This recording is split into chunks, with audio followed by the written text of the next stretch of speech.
Today on a winning Thursday edition of the Locked On Suns podcast, how the Suns pulled out a win to open the Intuit Dome the way it always should have been opened with the PHXW. Let's go.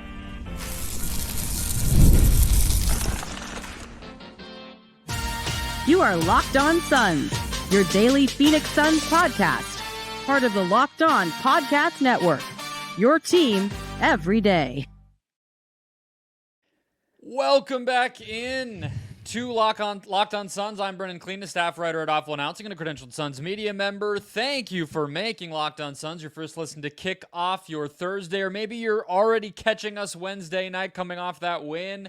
Don't forget, Locked On Suns is free and available on all platforms, including YouTube, so click that follow or subscribe button to do what thousands of other Suns fans have already done, become an everydayer and get locked on to the Phoenix Suns right here each and every day. Joining me, as always, the executive producer of The Drive on Fox Sports 910 from the wonderful West Valley. How are we feeling on this late Wednesday night, Ben Garcia? I'm okay. I'm okay, I guess. Did we win? Are we sure we won? I guess did win. I guess the a win final is a score, win. 116 to 113. I want to remind everybody today's episode is brought to you by the FanDuel Sportsbook. Start the season with a big return on FanDuel by placing a $5 bet and getting started with 200 in bonus bets guaranteed. Visit FanDuel.com to get started. We're going to go through our moment of the game, our big takeaways, and then end with the closeout and rapid fire through some stats anomalies, some rotation stuff, and more. But let's get to our 7 words or less game takes, Ben. Let's let the wonderful everydayers take over for a moment here. Let's see. My favorite one from the many we have already received. I think we overpass mucho turnovers from Andre Lang. I think he used mucho to cut down from too many turnovers because that would have been too many words there. Do you have a 7 words or less game take for me, Ben? No. Yes. Playoff game atmosphere with regular season officiating. Is that 7 or 8? That's close That's enough. What that was. I agree completely. This was an awesome game. I mean, I know we probably wouldn't be saying that if the Suns did not pull it out, but it was painful, it was emotional, it was exhausting, it was ugly, but it was close and it was fun. And I think that crowd opening up this new building really brought something despite Kawhi Leonard not being in the game. Yeah, I'm not a big fan of crediting the other team because that's not what I'm here to do. But the Intuit Dome is freaking awesome. And that college-style atmosphere, I have no idea how they're going to manage to get those people there every night for a Tuesday night against Detroit next year. Maybe for the first year, it's no big deal, but I mean, it's just spectacular. Like everything about it was electric, but ultimately just jumping into the game now, what separated the Suns and Clippers in this games was clearly superstars, the haves and the have-nots. If the Clippers and Suns are both playing up to how they were today, which the Clippers outplayed the Suns, if that makes sense, in terms of they don't have the skill for it, but every one of their players overperformed how they should be playing, and the Suns players didn't necessarily do that. A few of them did, and it was enough. But if Kawhi Leonard plays in this game, they probably lose, but that's ifs and buts all the time with Kawhi Leonard. The Suns had Kevin Durant and Bradley Beal, and I'm leaving out Devin Booker because he wasn't great. He was good in spurts and in moments, and early in that fourth quarter, he was good. But this was Bradley Beal and Kevin Durant doing what normally we would see Kevin Durant and Devin Booker do. I had texted you an expletive, but I would basically had said, Kevin Durant's playing pretty crappy today. Except I didn't say crappy. And right as I had said that, he immediately put up multiple shots, multiple three-pointers, multiple clutch shots, sent the Suns basically into overtime with his final shot. And the number one thing that I thought was so impressive from Kevin Durant, which is a leadership standpoint, he shooed Royce O'Neal away and said, I'm taking James Harden. The team is going to fall on my shoulders. This guy's going to have to score on me for us to win. And James Harden, yes, he had a good game, but was slowed down because of the effectiveness of Kevin Durant. Is he going to be able to do that for 82 games? I don't think so. But that right there really, for me, is what defined the game. The Suns had the superstars in a playoff-like atmosphere game, and the Clippers did not. What about you? Well, I mean, that takes us to the moment of the game, right? I think that for me, I look more at Bradley Beal. KD, I mean, you kind of built it up to, I think, where both of us come in with our moments of the game. KD, Book kind of at the beginning of that fourth quarter.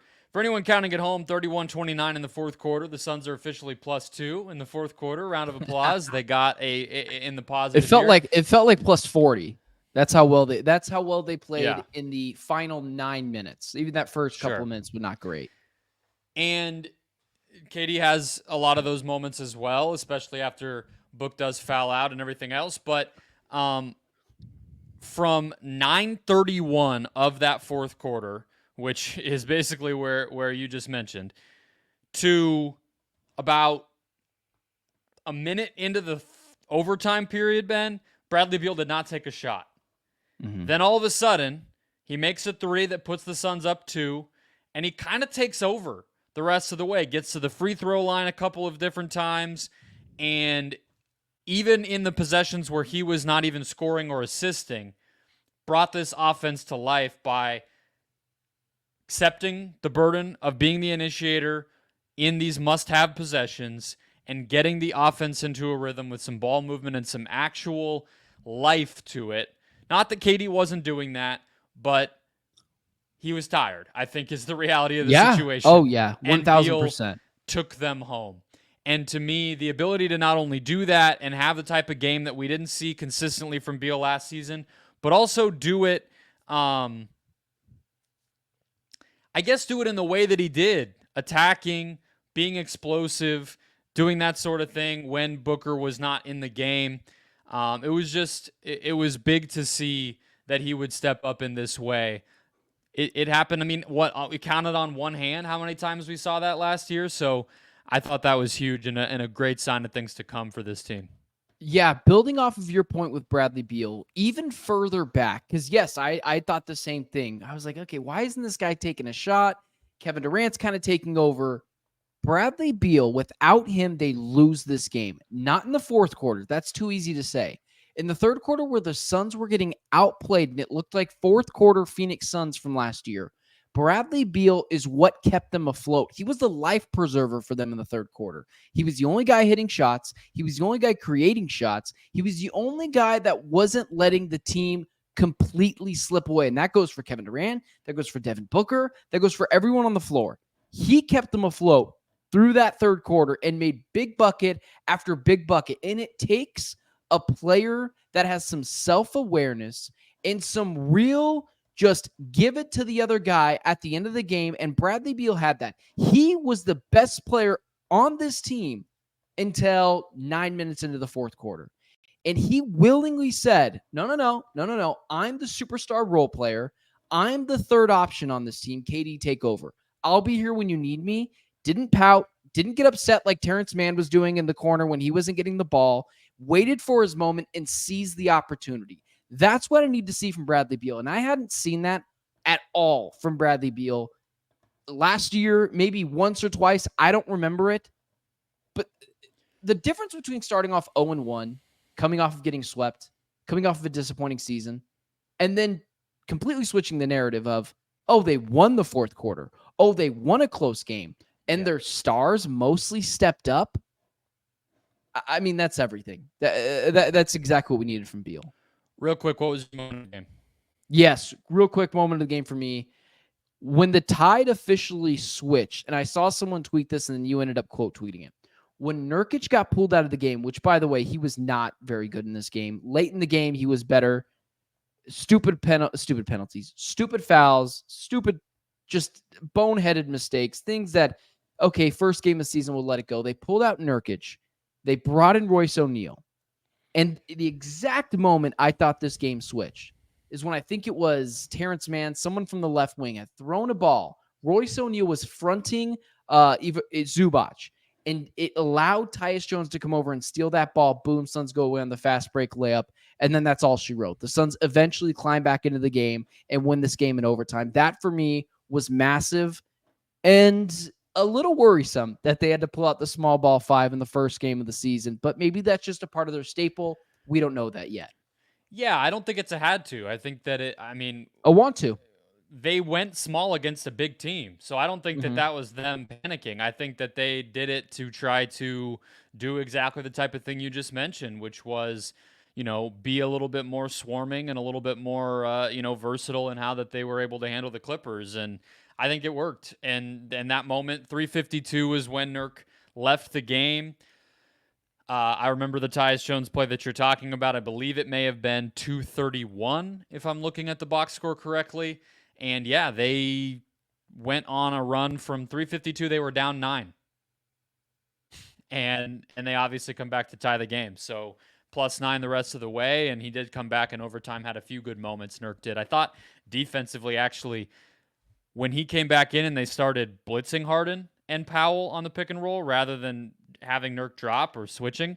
I thought In the that fourth was quarter? actually in the overtime when Nurk finally came back. Yeah. They So they late- started doing that again. So Yeah. it felt like they just figured it out on all counts after they, decided to go small. Late in the game, definitely much better from Nurkic, and in overtime, literally grabbed the game-sealing rebound, which no one else was grabbing. That's a whole. We'll get to that in a second, I'm sure. But late in the game, Nurkic was good for 3 quarters. I thought I was going to hide from being the Nurkic defender for a day. Next, Ben and I each give you our big overarching takeaways from the game. Was this a setback or just a bad matchup? We'll get there next. First, today's show is brought to you by the Game Time app, the best place to buy any ticket, whether that is sports, comedy, concerts, or theater. Are you a theater guy, Ben? Big Gamage Broadway show, dude? I was in theater all the way up till Okay. freshman year. There you go. Game Time has a new feature called Game Time Picks to buy tickets to the latest show or, of course, Suns games now that the season is back, making getting tickets to your favorite teams play live even easier. Game Time Picks filters out the fluff to show you only incredible deals on great seats, so you don't have to waste time searching through thousands of tickets. You pull up an event, you click into it, it shows you. Not the cheapest necessarily, always, or the closest up, the best value. So what is that seat worth? How good is it compared to what that person is selling it for? They tell you front and center what that best deal is going to be. You can even do it from a city level. If you're just saying, hey, I'm in Phoenix this weekend, weather's cooling down, I want to go do something fun, but I don't know what I want to do. Just pull up the app and it'll show you that same thing, the best value deals front and center for the entirety of the valley. In addition to their usual all-in pricing, views from your seats, and more from their wonderful app. Take the guesswork out of buying tickets with Game Time Picks. Download the Game Time app, create an account, use the code LOCKEDONNBA when you do to get $20 off your first purchase. Terms apply. Again, create an account, redeem code LOCKEDONNBA for $20 off. What time? Download Game Time today. What time is it? Game time. All right, Ben, let's keep it rolling. We've been very positive. The Suns did win this game. You mentioned how big of a narrative shift it would be either way. This type of close, strange, chaotic game definitely matters. I think it really does matter, and I think getting that W will be that emotional lift that this team needed. However, if I'm being reasonable and realistic about my takeaway from this game, it was a step back from the preseason. It was a letdown from the preseason in terms of the habits that we saw this team develop on the offensive end of the court. I feel like a lot of the things that we were talking about, pace, chemistry, obviously the threes, they did get 38 up. A lot of those came later, at the very end, but that second half, I think they made 2 total. This was not the type of game that you would have expected to see from the Suns based on what we saw through 5 preseason games. And they do have their work cut out for them to establish those habits and really become the type of overpowering offensive team that they need to be and that Mike Budenholzer has been tasked with turning them into. almost everything went opposite. I was ready to go on here and hold this team so accountable, and mostly Mike Budenholzer, because if you had just shifted the players and you told me you couldn't tell me which coach was on which team, I would have thought Frank Vogel was coaching this team for the first 3 quarters. I was texting you. I was like, why do we have point guards on the floor if they're not going to bring up the ball? This felt like 2 games, and it almost was because it was basically 5 quarters. The last 9 minutes and towards the end of the game was 1 game. The first 3 quarters was the other.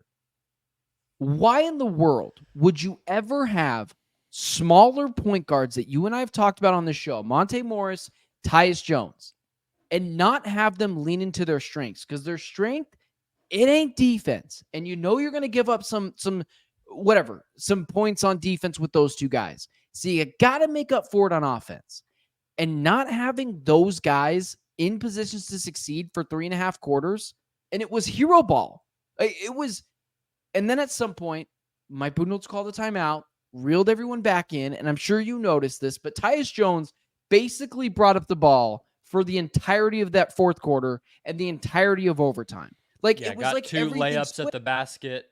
Yeah, right away. Unbothered. And they were way easier. I mean, the first 30 minutes of this game, everything for the Clippers looked like it was so much easier than it was for the Suns. Ryan Dunn didn't play well. It was seriously, it was like the complete opposite. Ryan Dunn didn't play well. Ighodaro played more minutes than this guy. The defense wasn't very good. People were praising the Suns' defense. That's not true. The Clippers just didn't have enough shot makers because in the 3rd quarter when they caught fire, they couldn't stop them at all defensively. And then again with the point guards, like, lean into what they do. What did you see from this team that was negative? And obviously it got turned around at the end, but it was a step back. Yeah. I mean, to focus on the offensive process, like I said, I mean, that's really what I'm trying to evaluate most of all from this team early, because it was such a breath of fresh air that they were able to establish such a night and day difference from last year so quickly in that preseason. And I think now that they've shown it to us, they got to keep it up. And I think what you said about the deployment of the point guards was example number 1.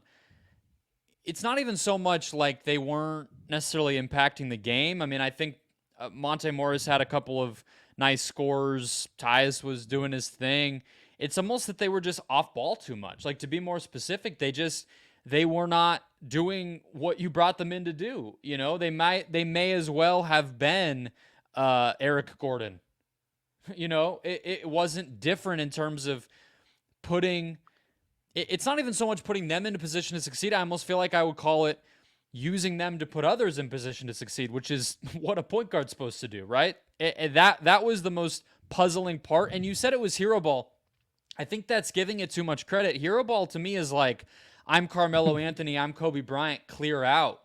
This was accidental, just sort of, cluelessness a little bit. It looked like a team that hadn't played together, which, look, it is, but they didn't look that way in preseason. So maybe we just overreacted to the preseason in terms of some of this stuff, but I think there's a level that they've established that they just got to find a way to reach. Credit to the Clippers. I thought their defense was great. That has to be mentioned. But that type of thing of devolving back into sort of random in the bad way, not in the good way that Bud says it, types of offense was a big problem. It was the first 5 to 6 minutes of the game where the Suns did look like the preseason Suns. They weren't executing it perfectly, but you saw the plan. Yeah. And there's going to be games where they don't execute the plan, but at least they do the plan, because that's just what happens in basketball. But then after that, Brendon, I'll toss it right back to you after I give a couple of examples. Was there anything that they did in the preseason that they did for 2.5 quarters of this game? Ryan Dunn was in the corner and shot a decent amount of wing threes in the preseason. I don't remember a single midi from Ryan Dunn, and he had like 3 of them tonight. Ighodaro at times, I was like, "What? This isn't what you do well." The push shot as well. He had one of those that where I didn't want to get too hard on him, but there were so many different things where I was like, what's going on? You had mentioned it. Why is Tyus Jones off ball? Why is Kevin Durant bringing up the ball? I understand it's going to happen sometimes, but he was doing it like every play. There was 2 stretches where Mason Plumlee was bringing the ball up the court, and I was like, what are we doing, guys? What are we doing? Find your outlet, get it out to someone else. And then lastly, I get we want Yusuf Nurkic to shoot threes. That's all fine and dandy. Yusuf Nurkic should be shooting threes as the 5th option at all times, meaning if he's wide, bleeping open, yes, throw him the ball. Let's see if he can make the defense pay. Yeah. Too many times he was the first option. That drove me insane. Did they do anything in that 30-minute window that was actually what we saw in the preseason or tried to execute? Yeah, I think you would say, right, there were guys who were determined to get up threes. I think Beal and Allen in particular continued to emphasize that. I feel like, you got to give some credit to the guys. The part of playing with pace is going to be getting the ball up the court as quickly as possible. But I think that they just lost sight of getting the ball to Tyus Jones as part of that. And so there's going to be a balance that they find there, right? I mentioned it, in the preseason a little bit. Can they run all the time, or, can they only run when it is Tyus and otherwise it gets too disorganized? I mean, I think we're still sort of figuring out what exactly this team is going to look like from a personnel and style standpoint, moment to moment over the course of 48 games. And the rotations, frankly, didn't necessarily do them any favors, which we'll get to in a moment. But yeah, I think all your points are valid. Nurk seems hesitant. Even though he got 4 up, I still feel like he wasn't comfortable doing it, as weird as that might sound. And it was Without looking disjointed. at it, but like you said, the star players took them home. And I guess that's the bottom line. Without looking at it, I want to say Yusuf Nurkic hit 1 3. Yeah, 1 of 4. He hit his first one. Oh, was his first one? Okay, I wouldn't have remembered that. You got it. This was third. your takeaway then, too, right? We're on the same page? That nothing was the same from the preseason? Yeah. No, that was my main takeaway. We would be doing a totally different show if Kevin Durant and Bradley Beal did not bail them out. Like, I was seriously going to be like, what are we doing, guys? I said the most important thing through the first 10 games of the season is just be likable, just be watchable. They were not watchable for they were not watchable for 3 quarters. There was this blind fandom where they were like, the Suns defensively, and you hit it on the head. You texted me before I'd even had the idea. We're like, oh gosh, the Clippers have no shot makers, and then they just caught fire. This was not a good defensive perforance at all. Yeah, it was just guys not hitting shots. They got hot in the third quarter. I mean, they is really just James Harden. I mean, and they use Zubats at times like to attack some mismatches and play in the pick and roll. And yeah, their shooters made some shots, but as Harden went, so went the offense for the Clippers, and the Suns, you kind of just try not to foul him and contest, and he's going to make some, but they got the job done at the end. All right. Ben's favorite segment next, the closeout, rapid fire bits. Let's talk rotation. Let's talk 3-pointers. Let's talk free throws and more to close it out. First, today's show is brought to you by Prize Picks. Prize Picks is fixed daily fantasy sports. Said it before, I will say it again. I'm the type of person, I don't like a full league. I don't love a pool. I don't love something where I'm being sharked by somebody, basically. I want to feel like I'm in a fair fight. I want to use my own knowledge and really put it to the test. Prize Picks does all those things. You can now win up to 100 times your money on Prize Picks with as few as 4 correct picks. The only real money daily fantasy platform with an injury insurance policy, those fast payouts, safe payouts, and more.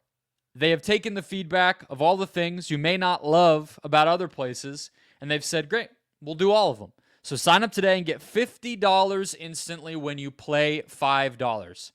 You don't even need to win to receive the $50 bonus. It is guaranteed. Pick your players, pick more or less on their stats across all sports, and take advantage. Prize Picks also offers weekly promotions that can lead to big payouts like Taco Tuesday and more. Again, sign up today, Get $50 instantly when you play $5. Download the app today and use the code LOCKEDONNBA to get that $50 instantly when you play $5. That's prizepicks.com or the PrizePicks app, promo code LOCKEDONNBA. PrizePicks, run your game. All right, Ben, let's close it out. Get it? There we go. You're The so closeout. stupid. You're so stupid. Okay. Oh, man. So I have some of these that I go back to every night doing recaps for all these years, but I'm happy for you to throw some new ones out there. I think where we need to go first is the rookie watch. Let's just start here. So Ryan Dunn versus Royce O'Neal. I tweeted out in the middle of this game that Ryan Dunn should have been playing over Royce O'Neal. I sort of take that back, obviously based on how the outcome of the game went, but I still think the opportunity is right there for Dunn to seize it. Royce O'Neal cannot fight through screens. You saw him trying to play defense against James Harden. It was either, Harden got into space or they just gave up the switch. O'Neal is not that type of guy. Dunn is. I know he fouled James Harden on the three. You mentioned he took an odd shot to start the game off. He missed both of his threes. I get all that. I was surprised to see that Dunn only played 9 minutes, especially with how much small ball this team played. I was also very surprised that Ighodaro played at all. I did not see that coming. What were your thoughts on these two guys' performance? You mentioned it a minute ago, but more so big picture, just kind of how they were used and what their role kind of looks like right now. Ighodaro was clearly better than Ryan Dunn. I don't know what it was. In the preseason, Ryan Dunn looked like he didn't waver on any confidence. Ighodaro tonight looked like the more confident player. And defensively, on Zubac, at times, he looked pretty steady. Ryan Dunn had a big block. Outside of that, he was pretty much invisible. His shot didn't look great. I have a good sense of knowing when something's going to go in. Didn't look great. For some reason, shot a couple of mid-range jump shots.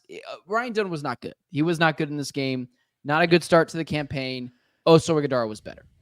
Yeah, so with Oso, I was surprised that they played him at the 4 a little bit. Yeah, I was in surprised. Multiple different lineups. They played him with Nurkic. I think they played him with Plumlee as well. He did play some small ball where KD was the 4, and I think that's going to be the best environment for him most likely, but I think it just speaks to where we can go next. I call it the bench mob vibe check. Typically, a little bit of a look at the rotation.